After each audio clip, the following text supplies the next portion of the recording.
Bonjour, bienvenue à cette nouvelle édition de 112 Info, l'émission de la sécurité civile organisée en partenariat avec Anews Sécurité et l'Institut français de sécurité civile. Aujourd'hui, nous allons traiter de la place des femmes au sein des sapeurs-pompiers, un sujet d'actualité, suite notamment à la diffusion de ce film Valiant qui est aujourd'hui sur tous les écrans en France et qui valorise cette jeune fille qui souhaite devenir sapeur-pompier. Et pour traiter de ce sujet-là, qui est un sujet d'actualité mais aussi un sujet de fond, nous avons souhaité donner la parole à la fois à des femmes sapeurs-pompiers, et que vous aurez l'occasion de voir dans un second temps de l'émission, mais dans un premier temps, nous allons discuter de la place de l'État et des élus dans cette dynamique et cette valorisation de la place des femmes au sein de la sécurité civile et plus particulièrement au sein des sapeurs-pompiers. J'ai donc le plaisir d'accueillir Madame la sénatrice Françoise Dumont. Bonjour, sénatrice du Var, bonjour. Les Républicains, merci beaucoup. Vous êtes également PECAS 10 et on reviendra sur cette mission de présidente de conseil d'administration. Et le commandant Alexandre Joissard, porte-parole de la sécurité civile. Commandant, merci beaucoup d'être sur le plateau. Bonjour, merci de l'invitation. On va commencer avec vous, Madame Dumont. Alors, vous êtes une femme politique, vous dirigez en même temps un PECAS 10. On peut peut-être revenir sur ce qu'est cette mission du président du conseil d'administration d'un service d'incendie et de secours. Mais dans un premier temps, est-ce que pour vous, c'est un sujet, la place des femmes au sein des sapeurs-pompiers ? Bien sûr que c'est un sujet. Bien sûr que c'est un sujet parce que même si la féminisation se développe de plus en plus, il n'y a pas une parité stricto sensus encore à ce jour. Donc bien sûr qu'il faut l'accompagner. Il faut le favoriser. Il ne faut pas forcer les choses parce que il faut que les choses elles se fassent aussi. Il faut laisser les femmes aussi faire leur place et prouver qu'elles sont capables d'eux. Et je peux faire aussi un parallèle avec la politique. On en reparlera. Mais bien évidemment qu'il faut l'accompagner. Oui, c'est un joli sujet en tout cas. Peut-être rappeler quel est le rôle ce qu'on appelle un PECAS 10, donc un président de conseil d'administration des services d'incendie et de secours. Peut-être que les personnes qui nous regardent ne sont pas familières avec ce poste-là. C'est intitulé? Alors, c'est le conseil d'administration d'un service d'incendie et de secours que je présidais, moi, jusqu'en 2020, puisque j'ai été élue en octobre 2020 parlementaire, sénatrice.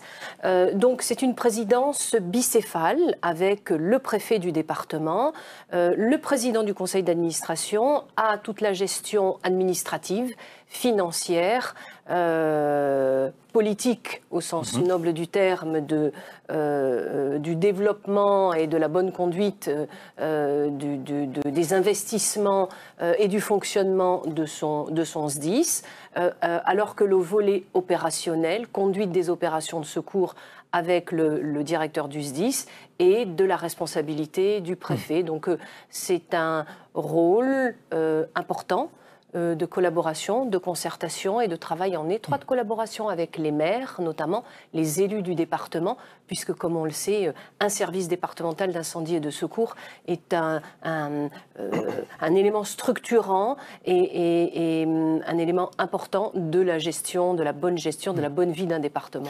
C'est là qu'on voit à quel point un SDIS est dirigé par les élus du territoire. Complètement. Et de votre expérience, pour avoir, j'imagine, échangé avec beaucoup de PECAS 10, donc vos homologues, est-ce que ce sujet de la place des femmes au sein de la sécurité civile était un sujet? Alors j'imagine qu'il y a beaucoup plus d'hommes PECAS 10 que de femmes PECAS 10, mais ça c'est aussi une question politique, oui. On y reviendra déjà, je pense que c'est aussi un sujet. Ça a évolué, bon ça c'est très bien. Mais est-ce que c'est un sujet ou est-ce que, on vous regarde un peu bizarrement quand vous en parlez? Non, c'est un sujet. C'est un sujet, il y a une prise de conscience. Et puis, il y a eu des missions. Il y a eu la mission volontariat de 2018 qui préconisait certaines mesures pour accompagner la féminisation. Depuis 2006, il y a une sensibilisation des directives qui tendent à développer la féminisation.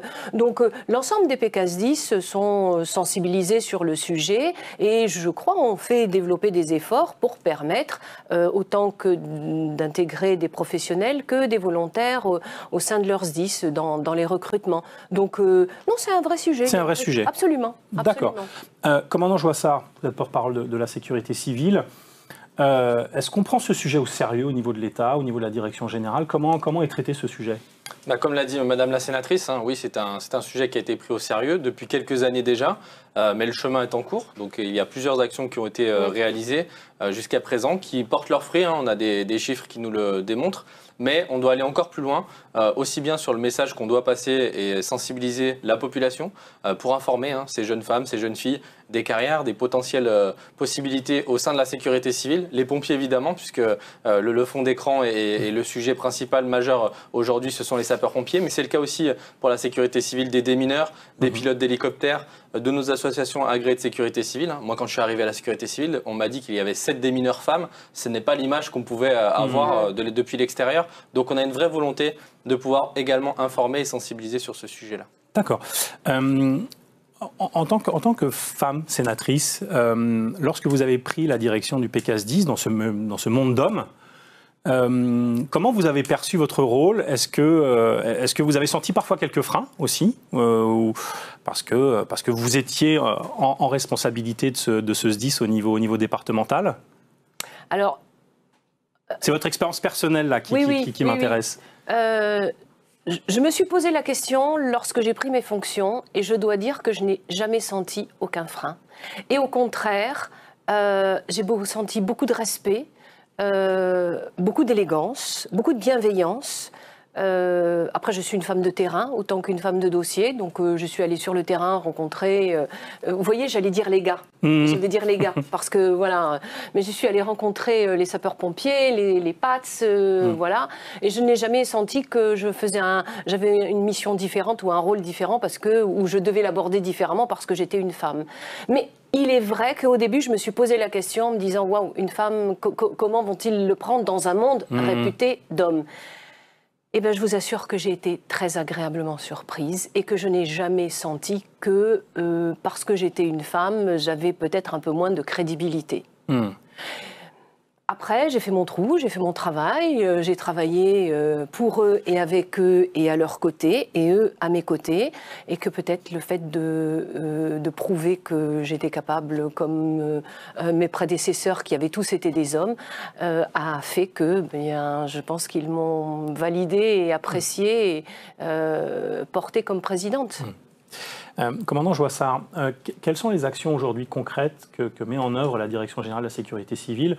On sait très bien, et Madame la sénatrice vient de le rappeler, que les élus et les dirigeants des SDIS territoriaux ont un rôle essentiel à jouer sur cette promotion de la place des femmes au sein des sapeurs-pompiers et de la sécurité civile dans son ensemble, mais l'État a un rôle à jouer aussi dans cette promotion. Quelles sont les actions aujourd'hui qui sont mises en œuvre? Au sein de la Direction générale de la sécurité civile, on a une mission égalité-diversité aujourd'hui qui est portée par une sous-préfète que le directeur général a souhaité positionner sur cette mission-là pour justement aller encore plus loin, pour qu'on puisse découvrir le champ des possibles, regarder ce que font nos voisins européens, regarder ce qui se passe ailleurs, ou en outre-Atlantique par exemple, et donc pouvoir continuer à progresser. Pour les actions réelles, on a aussi un encouragement pour les cadres, parce qu'on a un sujet dans le sujet, c'est qu'on a une augmentation de la féminisation au sein de nos corps de sapeurs-pompiers et de la sécurité civile en général, mais par contre sur le niveau de nos cadres, c'est-à-dire le pourcentage des cadres qui sont femmes, on a un faible pourcentage, et donc sur ce pourcentage-là, on doit encore justement avoir une action. Et on a assez ravi des derniers chiffres, notamment de nos promotions d'officiers de sapeurs-pompiers,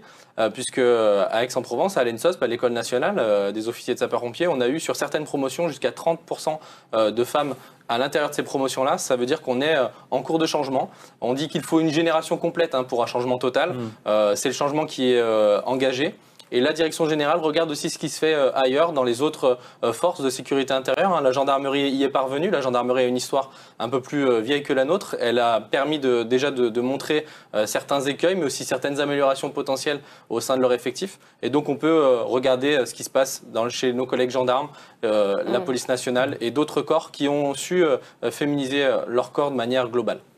On est à peu près dans la même situation entre les sapeurs-pompiers professionnels et les sapeurs-pompiers volontaires. Les problématiques sont les mêmes, ou il y a peut-être plus de femmes chez les sapeurs-pompiers volontaires et moins chez les sapeurs-pompiers professionnels? Quelle est la situation en fonction des statuts? Alors, par rapport au statut, justement, oui, on avait constaté un vrai décroché entre les sapeurs-pompiers professionnels et les sapeurs-pompiers volontaires.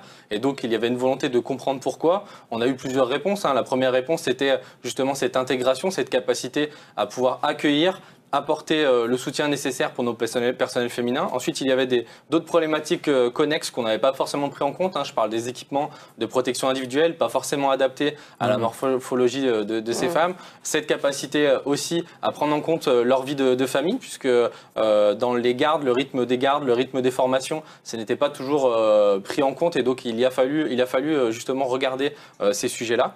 Et ensuite, sur les pourcentages, on a vu aussi un décroché. On parle des volontaires, des professionnels, mais il y a aussi les jeunes sapeurs-pompiers. En fait, on ne comprenait pas d'avoir un pourcentage de jeunes filles qui rentraient chez nous, jeunes sapeurs-pompiers, et qui ensuite n'allaient pas au bout, puisque la plupart des jeunes sapeurs-pompiers, quand ils commencent un cycle, 4 ans après, ils sont brevetés. Et donc, la voie normale, c'est de devenir volontaire.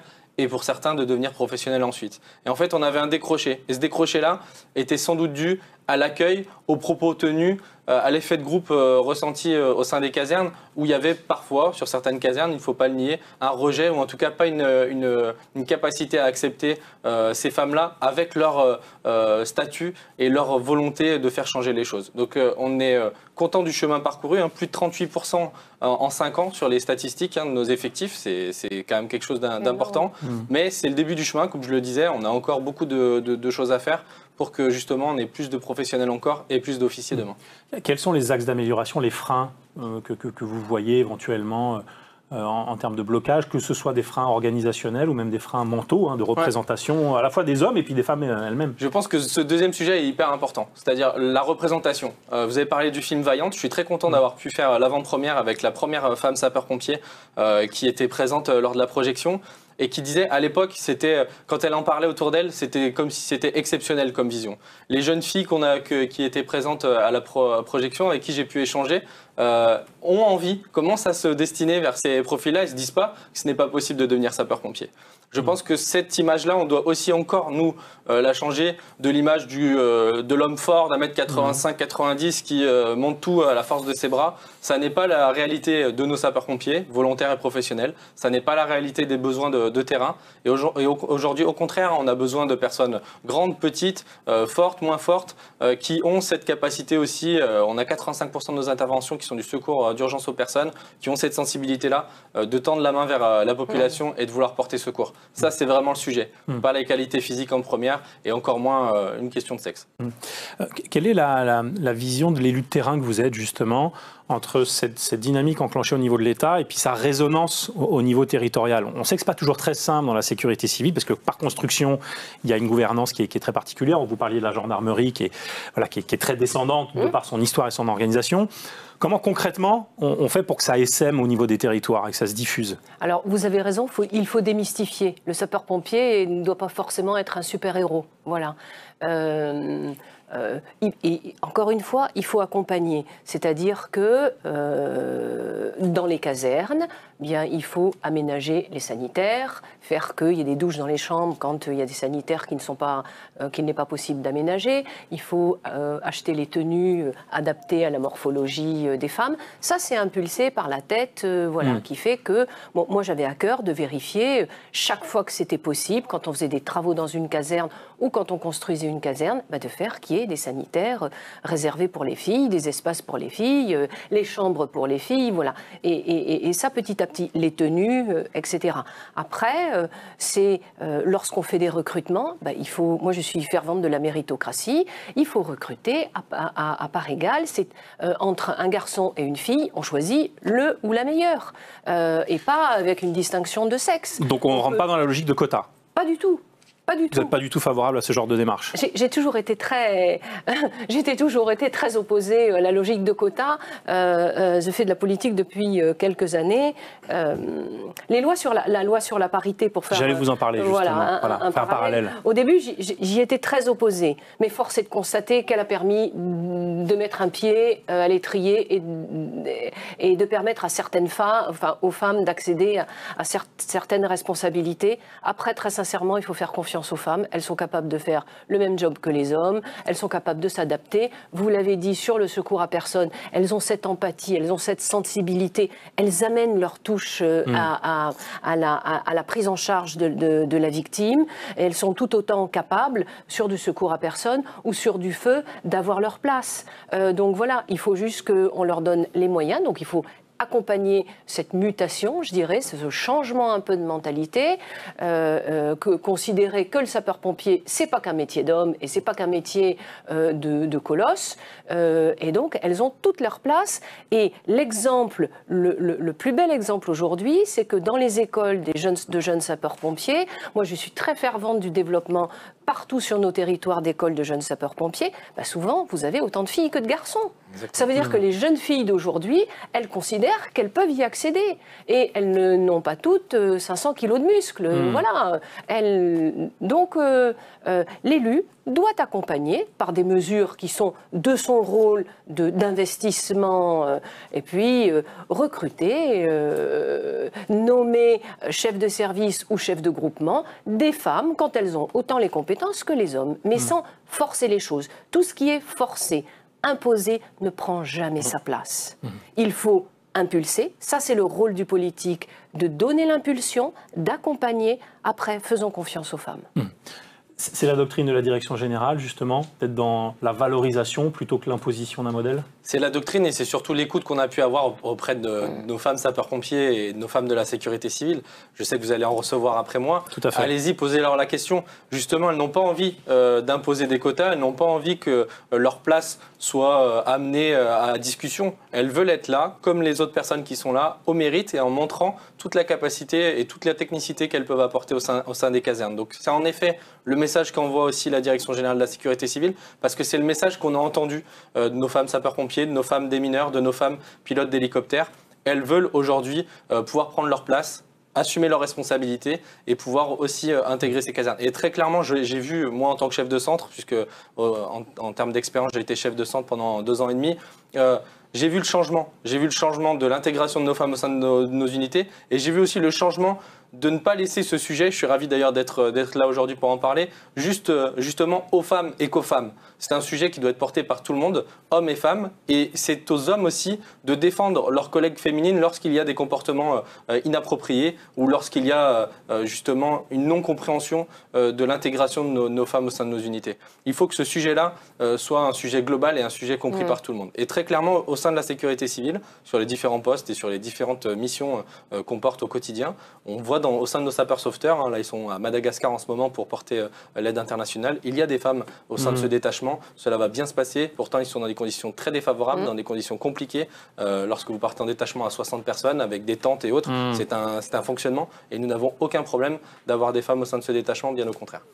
Est-ce qu'on doit aller jusqu'à éventuellement dans les écoles, là je vous pose la question à tous les deux, aller promouvoir, justement, on parlait du film Valiant, est-ce qu'on doit aller jusque-là, aller voir on doit aller encore plus loin. Voilà, les plus jeunes, les collégiens, les écoles primaires même. Je suis bien placé parce que je suis dans la partie aussi communication.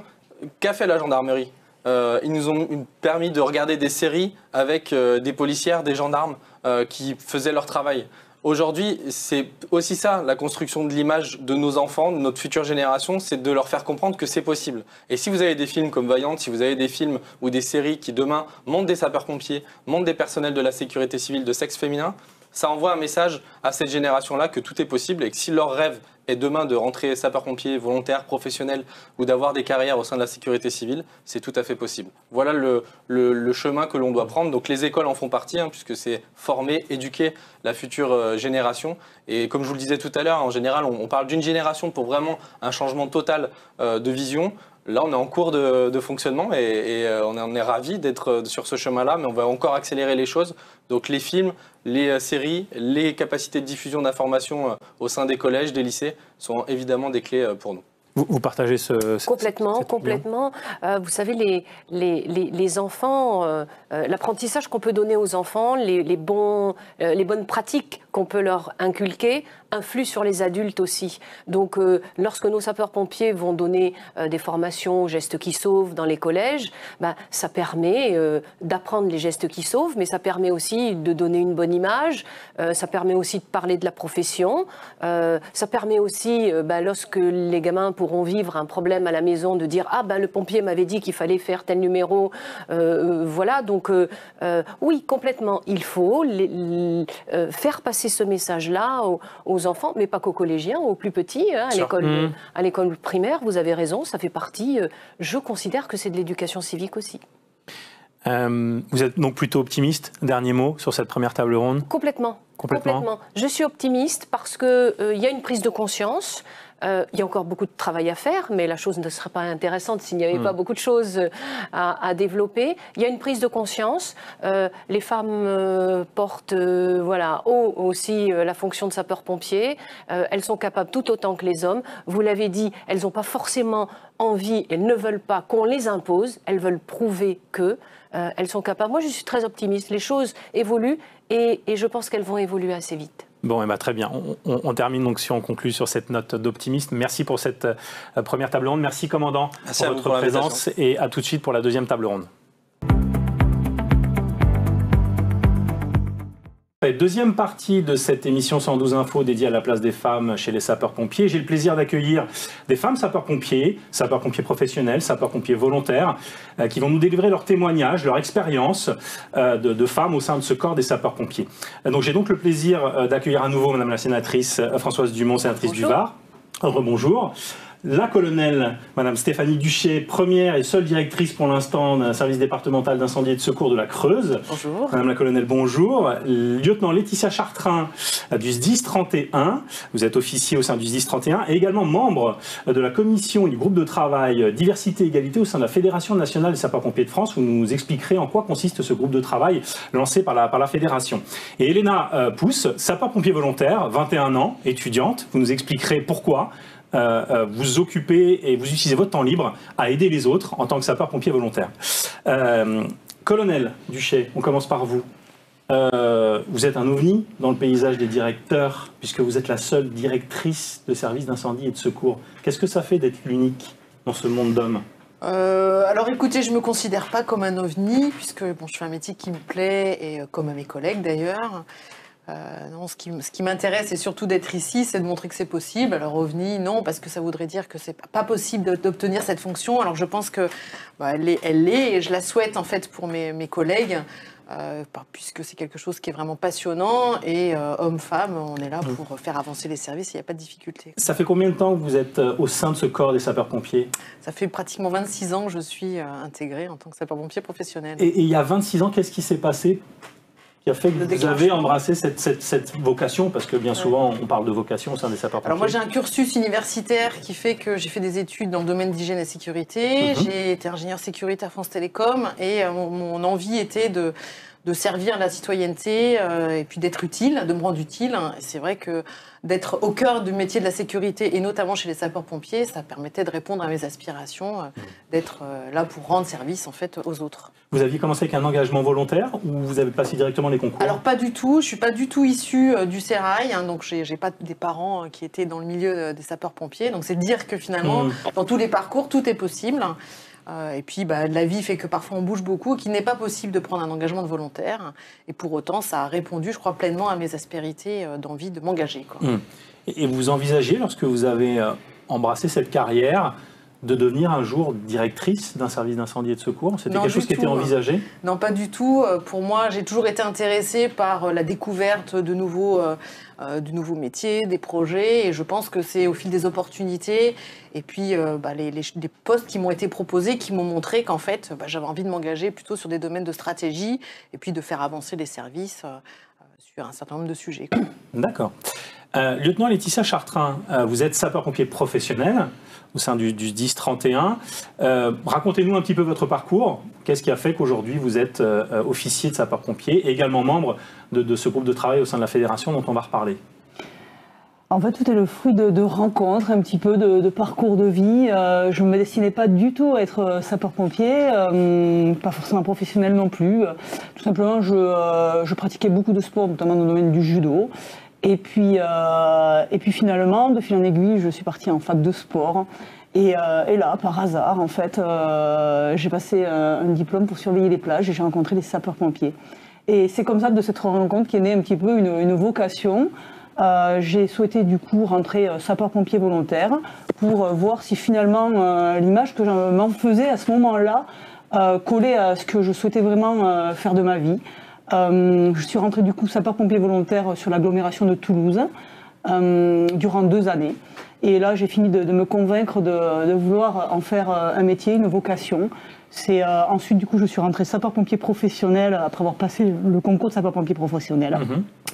Et de fil en aiguille, au bout de 10 années de service en tant que sapeur-pompier professionnel et différentes casernes, j'ai souhaité m'engager en tant qu'officier de sapeur-pompier, à nouveau passer un concours, une année d'école d'officier.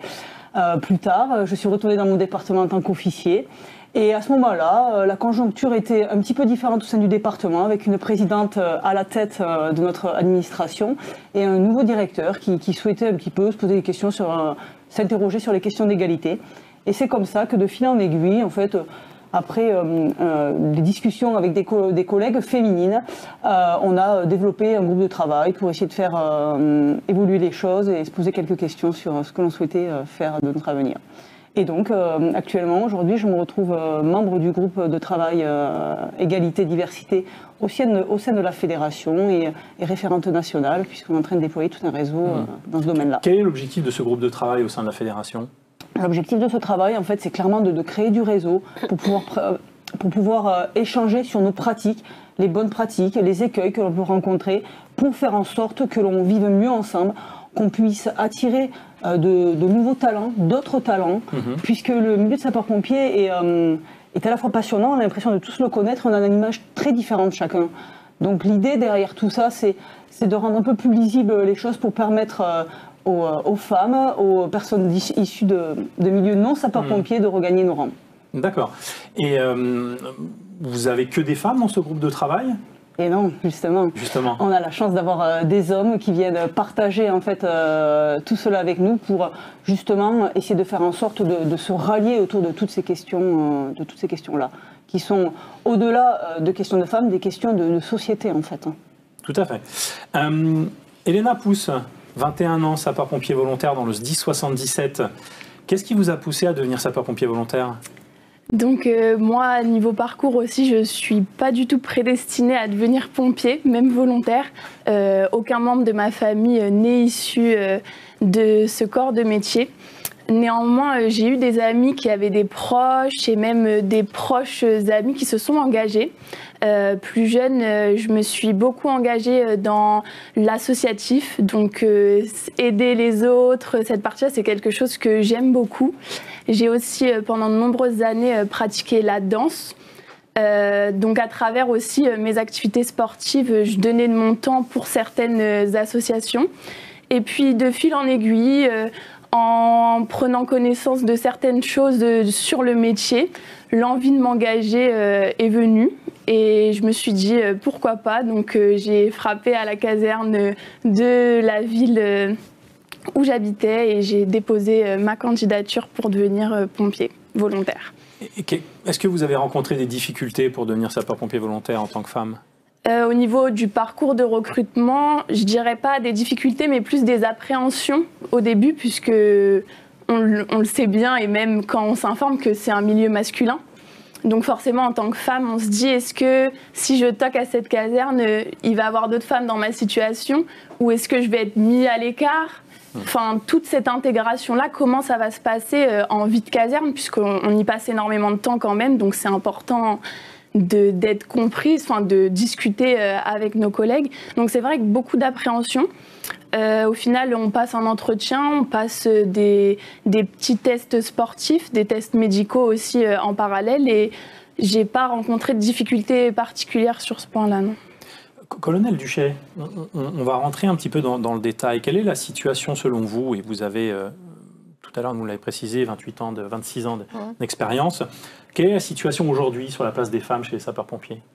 Alors ça s'est beaucoup développé, il y a une diversité qui est remarquée en fait au niveau des casernes, notamment chez les sapeurs-pompiers volontaires, mais aussi chez les plus jeunes, chez les jeunes sapeurs-pompiers. On a beaucoup de filles maintenant qui intègrent les rangs. Quand on fait passer les brevets de cadets, maintenant on voit qu'il y a pratiquement la moitié en fait des effectifs qui sont des femmes. Et chez les sapeurs-pompiers volontaires, ça s'est beaucoup déployé. Alors, au début, ça a démarré d'ailleurs avec le milieu du 3SM, donc la partie santé médicale, puisqu'on a beaucoup d'infirmiers, aussi d'infirmières qui sont arrivées. Donc très développé dans le monde du volontariat. Et je pense que là, le profil a beaucoup changé. Il y a encore quelques plafonds de verre, sans doute, à lever, notamment sur une évolution de carrière chez les sapeurs-pompiers volontaires. Alors peut-être qu'il faut être patient et attendre un petit peu. Et sur des fonctions, par exemple, de sous-officiers ou d'officiers. Bon, dans le département de la Creuse, par exemple, on a quelques officiers sapeurs-pompiers volontaires qui ont pris la tête de caserne. Donc ça commence un petit peu à venir. Bon, par contre, si on regarde au niveau professionnel,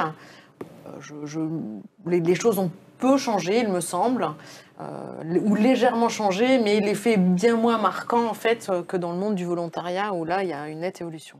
Comment on l'explique cette situation de distinction entre la dynamique du volontariat et la problématique des sapeurs-pompiers professionnels? C'est juste lié au concours? Alors, il peut y avoir un effet lié au concours, bien sûr. Il peut y avoir un effet lié aussi à la visibilité, c'est-à-dire que le fait qu'on ait des émissions comme celle-là, où qu'on parle un peu plus des possibilités qu'on a, de l'envie, et de donner envie, parce que je pense qu'il faut réellement, à un moment donné, se mettre en avant, non pas pour promouvoir sa personne en tant que telle, mais l'effet qu'on peut avoir sur un collectif et montrer que c'est possible, parce que ça l'est. Donc ça, je pense vraiment qu'on se doit, alors on parlait tout à l'heure d'un travail fait au niveau de la Fédération nationale, mais il me semble nécessaire en fait peut-être qu'on aille se déplacer aussi dans un certain nombre de lieux, des sites universitaires, pour montrer finalement que c'est tout à fait possible en fait d'avoir des ambitions professionnelles et de nourrir ces ambitions-là sur une activité professionnelle qui répond pleinement à des envies, soit liées à un dynamisme. Enfin, on voit bien au niveau des sapeurs-pompiers professionnels du terrain, il y a le sport, on a un métier qui est très large, qui est très varié aussi, mais par contre, il est parfois méconnu. Alors peut-être que le fait qu'on ait plus de sapeurs-pompiers volontaires féminines permettra justement de donner envie après de se promouvoir et de passer des concours de sapeurs-pompiers professionnels. Mais c'est vrai que je pense qu'on manque de lisibilité en fait sur ce que c'est notre métier et ce que ça peut aussi apporter à l'individu, quoi. Lieutenant Chartrain, vous avez rencontré des difficultés dans votre exercice de sapeur-pompier professionnel en tant que femme. On vous a fait sentir à un moment donné que chacun doit un peu rester à sa place de manière un petit peu triviale, ou est-ce que cette intégration s'est faite de manière assez simple et bienveillante? On l'a vu de manière, enfin personnellement je l'ai vécu de manière assez simple et bienveillante parce que on sait, en fait on se prépare finalement, je pense indirectement, parce que c'est un milieu que finalement qu'on connaissait pas toutes. Du coup on se prépare en fait au fait que comme c'est un milieu masculin, il y aura des codes masculins et du coup si on a choisi de les intégrer, finalement ça nous paraît normal. Donc personnellement, tout au cours de mes débuts de carrière, je ne l'ai pas vécu comme quelque chose de difficile. Avec le recul, je me dis que finalement, il y avait des choses qui n'étaient pas si simples que ça. Mais ce n'est pas comme tel que je l'ai vécu. Voilà. Vous avez quelques exemples sur cette difficulté? Par exemple, quand j'ai souhaité me présenter à la caserne pour rentrer sapeur-pompier volontaire, on m'a dit mais on ne prend pas de gens, on ne prend pas de femmes en fait. C'est une des premières réactions. C'était quand ça? C'était il y a quoi, une quinzaine d'années? C'était 2004. 2004, oui. Et moi je me suis dit, parce que je viens de milieu le judo, mais non en fait, comment on pouvait me dire ça? Donc j'ai perduré en fait, et insisté, puis finalement j'ai été recrutée. Et voilà, parce que je pense que rien n'est impossible. Voilà, mais oui, on peut rencontrer des difficultés comme ça et tout dépend comment on les appréhende. Donc être bien préparé et finalement aide à mieux les passer. Colonel, est-ce que vous-même vous avez rencontré ces difficultés, ou en tout cas cette image qu'on vous renvoyait tout au long de votre carrière, où vous aviez le sentiment que parce que femme, alors c'était pas dit objectivement, mais est-ce que parfois vous avez senti des blocages organisationnels ou même culturels? Non, ce que disait Laetitia me faisait sourire parce que quand j'ai préparé le concours de sapeur-pompier, j'allais m'entraîner en fait dans une caserne en région parisienne et j'avais essayé de rentrer en tant que volontaire et on m'avait dit qu'il y avait un problème d'assurance. Donc bon, je fais pas le lien, mais bon, sans doute il y avait une envie peut-être de pas me voir arriver. Sinon, l'intégration, si vous voulez, je pense qu'elle tient aussi à notre caractère. Alors peut-être que ce qui fait nos points communs, c'est sans doute notre capacité, quelque part, à accepter ces codes masculins, parce que si on est là, c'est qu'à un moment donné aussi, on a choisi d'y être. Moi, je viens du milieu de la sécurité, j'ai une sécurité, j'étais à France Télécom. je travaillais en tant qu'ingénieur sécurité, il n'y avait que des hommes en fait autour de moi. Donc j'avais déjà ces codes masculins où en usine c'était la même chose, quoi. Et par contre, il faut les accepter. Je pense que si on veut rentrer dans ce milieu, il ne faut pas être naïf, hein, à un moment donné. C'est-à-dire que forcément, on nous demandera plus, on va plus nous regarder, on va être plus dans la critique, peut-être on sera plus jalousé aussi. Et puis le côté qui reste la femme, si on a parfois certains postes, c'est parce qu'on pourrait entendre nous dire bah, c'est parce que tu es une femme. Donc ça peut arriver aussi. Je pense qu'il ne faut pas se leurrer comme quoi c'est quelque chose de simple et que n'importe qui peut arriver là. Je pense que nos facteurs communs, on ne se connaissait pas avant de se rencontrer sur le plateau, mais je pense qu'en termes de caractère, si on devait faire une analyse avec un peu psychologique, sans doute on a beaucoup de points communs sur ce qu'on est soi en fait et ce qu'on a envie et la manière de se positionner. Il ne faut pas rêver, il faut quand même avoir un certain caractère et accepter un certain nombre de choses pour être présente, quoi.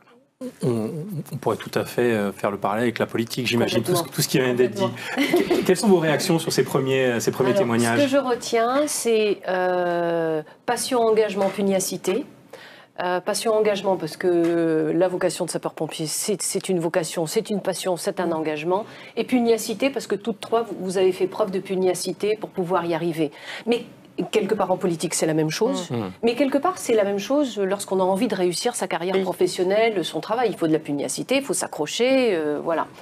Et puis, je retiens aussi, et je salue ce que la Direction générale de la sécurité civile fait, de communiquer encore, ce que vous faites aussi, de travailler sur le sujet, et que peut-être il faut qu'on fasse encore une communication au niveau national pour dire que c'est un métier qui est tout autant ouvert aux femmes qu'aux hommes. Il ne faut pas se leurrer, vous l'avez dit, il y a des freins quand on est une femme, ou des difficultés, mais dans plein d'autres métiers finalement, dans plein d'autres activités, garagiste ou pilote d'avion ou conducteur de camion ou je ne sais quoi, mais finalement les femmes y arrivent aussi bien que les hommes. Donc il faut accompagner encore la communication, peut-être forcer encore une communication au niveau national, mais de toute façon, dans ce domaine-là, comme dans quel que soit le domaine, de l'intelligence, de la pugnacité, de la conviction, et les femmes, elles passent toutes les barrières. Lieutenant Chartrain, d'un point de vue opérationnel, est-ce qu'on peut dire qu'une femme peut tout faire sur le terrain comme un homme ou pas ? Ou est-ce qu'à un moment donné, excusez-moi la trivialité de cette question, mais est-ce que la force physique brute, lors d'un événement ou d'un secours, nécessite qu'à un moment donné, effectivement, une femme ou des femmes soient épaulées par des hommes plus forts physiquement ? Est-ce que ça rentre en ligne de compte ou finalement pas tant que ça ? Alors c'est une question dont j'aime bien débattre parce qu'elle revient souvent, vous l'imaginez bien. C'est pour ça que je me permets de vous la poser. Voilà. Et puis du fait de ma formation en fait STAPS en fait sport, moi ce que je peux en dire c'est qu'effectivement quand on part sur le papier, sur le départ, physiologiquement on part pas avec les mêmes armes. Cependant les armes tout dépend ce que l'on en fait en fait, comment on se prépare, etc. Chez les sapeurs-pompiers, on définit une exigence minimum, à partir de laquelle, si on sait répondre, on est en capacité de réaliser les interventions. En fait, malgré le mythe, on n'est pas des super-héros. Donc il y a des missions, quel que soit l'être humain, qui physiquement ne seront pas réalisables seuls. C'est pourquoi on travaille en équipe. Donc pour répondre à cette question, en fait, je pense que ce n'est pas une question de genre, mais une question de personne, et que, quelle que soit l'intervention réalisée, ce qui fera notre réussite, ce sera le travail en équipe. Donc réellement, en fait, à partir du moment où on est bien préparé, on pourra remplir les missions qui nous sont confiées. Héléna, ça fait combien de temps que vous êtes sapeur-pompier volontaire ? 2 ans. 2 ans. Dans le cadre de toutes vos activités et de participation à cette vocation, est-ce que vous vous êtes senti parfois un petit peu en décalage par rapport à vos camarades garçons qui étaient sapeurs-pompiers volontaires comme vous, du même âge ? Est-ce que c'est quelque chose que vous avez parfois ressenti ? Je dirais pas forcément en décalage, mais forcément le niveau physique, où certains de mes collègues masculins vont avoir cette force physique supplémentaire. Après, je dirais pas que c'est une difficulté, parce qu'au-delà du physique chez les pompiers, il y a énormément de connaissances à avoir. Donc énormément de connaissances, de savoir à acquérir, ce qui va faire qu'au final, la différence, elle ne se voit pas, ou elle n'est pas là, même sur intervention. Comme Madame la lieutenant l'a dit, on travaille en équipe. Donc ce qui prime, c'est la communication dans l'équipe. Si je me sens pas capable de faire une tâche, ou si physiquement j'ai mes limites aussi, j'ai mes collègues qui sont là pour me soutenir. que ce soit féminin ou masculin. Et on peut imaginer que c'est la même chose lorsqu'il n'y a que des hommes et qu'un homme Tout à fait. peut être parfois et va solliciter son ça vaut évidemment pour les hommes. Genre, quoi, là. Voilà. Ah oui, C'est ça. c'était exactement la teneur du débat en fait, le fait qu'un homme peut être vraiment en difficulté, être aidé, accompagné par une femme qui physiquement à ce moment-là sera plus en forme pour différentes raisons en fait. Comment on peut encore, colonel, améliorer les carrières de femmes au sein du corps des sapeurs-pompiers? Est-ce qu'il y a des freins objectifs encore d'un point de vue organisationnel pour cette... Alors, déjà, je pense qu'on en discutait tout à l'heure, je pense que parfois on est nous-mêmes notre propre frein. C'est-à-dire qu'on peut ne pas se donner la liberté d'essayer, de se dire que d'abord c'est possible. On peut ne pas se faire confiance aussi, parce que chez les femmes, alors ça c'est quelque chose, quand on arrive à un temps donné à partager en fait avec, dans un réseau de féminins, souvent on a plutôt tendance à vouloir se légitimer par rapport à certaines fonctions, vérifier qu'on est capable de, ce qui est moins fréquent chez les hommes. Bon, ça c'est pas moi qui le dis, c'est plutôt des études qui le démontrent.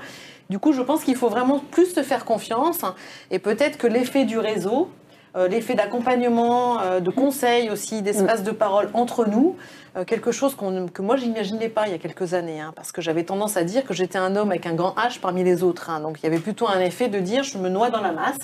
Je pense que finalement c'est une erreur, et il faut qu'on s'accompagne entre nous et qu'on se porte exemple, qu'on se soutienne aussi, et que ce que l'on peut vivre comme étant des difficultés individuelles, peut-être qu'on fasse comprendre que non, c'est peut-être une difficulté collective, et qu'en ce sens on est aussi notre force en fait pour nous promouvoir dans ce dispositif. Donc je pense que vraiment c'est un frein, on se le porte en nous. Le frein il est principalement à l'intérieur des personnes. Oui, je crois. Alors, il y avait ce qui est plutôt rassurant, parce que ça veut dire que si on casse ce frein-là... Il n'y a pas que ce frein-là, mais je pense que c'en est déjà un. Vous voyez, à un moment donné, c'est donner envie en fait, à d'autres de se présenter, et ce qui fait qu'on aura aussi un vivier, parce que la difficulté, c'est qu'on a peu de viviers. On parlait tout à l'heure de ma fonction. Bon, actuellement, j'ai 2 autres collègues qui sont directrices départementales adjointes, ce qui est plutôt une bonne chose. Et j'espère que ces visibilités en fait, de fonctions de direction vont donner envie à d'autres de pouvoir évoluer, progresser, et que, bien évidemment, dans quelques années, elles seront plus nombreuses sur ces On peut dire missions. dans quel département elles sont actuellement, ces 2 collègues? Alors, il me semble qu'il y en a une qui est actuellement au niveau du SDMIS, c'est ça, qui est nommée récemment d'ailleurs. Et puis une dans les Pyrénées-Atlantiques, il me semble. Voilà. Lieutenant Chartrain, quand un sapeur-pompier volontaire ou professionnel, d'ailleurs je poserai la question à Elena ensuite, intervient sur le terrain, est-ce qu'il y a des réactions de la population, de surprise, d'étonnement, positif ou négatif d'ailleurs? Est-ce que vous avez une expérience, un retour sur ce point-là? J'ai un petit retour rigolo qui me vient là, comme ça, vous me surprenez par la question, mais qui est extraordinaire. On avait organisé un événement justement pour la lisibilité d'une garde 100% féminine en fait. Au sein de notre centre de secours professionnel où il y a un certain taux d'intervention élevé. Et en fait, un homme appelle pour un câble électrique tombé. Enfin, je ne me rappelle plus exactement l'intervention, mais c'était assez drôle le retour que j'avais eu, parce que donc on était sur une garde 100% féminine, qui avait des personnels féminins en fait. Donc 2 de nos engins partent, en fait, il y en a un premier qui arrive, le VSAV, donc l'ambulance, et non, c'était pas l'ambulance, c'était le secours routier pour baliser, en fait, il arrive, et puis le monsieur du coup un peu surpris, il dit je vous ai appelé, je suis un peu désolé, j'aurais pas vraiment dû, mais peut-être... Et puis il regarde finalement l'équipage, il dit mais en fait finalement non, je n'ai pas besoin de vous. Et c'était assez extraordinaire. Le retour des personnes qui sont en intervention, j'y étais pas. Et puis il y a un deuxième engin qui arrive, c'était un VID en fait. Et là quand il voit du coup la 4e et 5e personne féminine, il dit non mais en fait ça va aller, je vais me débrouiller. Voilà. Donc c'était extraordinaire parce que sur une garde 100% féminine, les citoyens ne sont pas préparés à voir arriver en fait que des femmes sur intervention, et donc il y avait eu cette réaction-là. Et à la fois, sur les autres secours à personne, les gens étaient super heureux d'avoir à ce moment-là que des femmes. Mais il y a un petit travail sur les mentalités, madame la sénatrice, encore un peu. Et Elena, lorsque vous intervenez en tant que sapeur-pompier volontaire, être une femme et puis jeune aussi d'une certaine manière, est-ce que parfois vous avez senti au moment de certaines interventions que ça pouvait poser un problème ou pas du tout?